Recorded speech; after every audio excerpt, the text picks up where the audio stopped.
đừng cười giữa họ hàng. Anh đứng ngoài cổng nhỏ như người dư giữa trần gian, mâm trầu cao đặt xuống nghe lòng mình rơi rụng. Một câu chúc trăm năm mà anh nghe như tận cùng. Ngày đó mình nghèo quá đâu dám hứa xa xôi, anh lo từng bữa cơm còn em mơ một cuộc đời.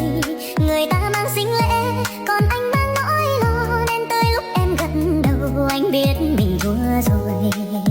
Mùa xuân người ta có đôi, còn anh học cách buông trôi.